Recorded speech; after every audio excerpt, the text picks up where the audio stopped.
Hello everyone! In today's video, I'm going to show you how to add extra baggage on Finnair. First, keep in mind that adding extra baggage will require an additional fee. Now, head over to the Finnair website and click on Manage.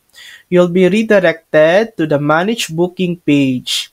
Here, simply enter your booking reference or e-ticket number along with your last name, then click Search. Once your booking appears, look for the option to add extra baggage. Select the number of bags you want, proceed to payment, and complete the process.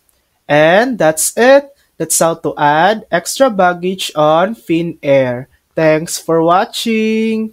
If this video helped you, please like and subscribe for more helpful tutorials.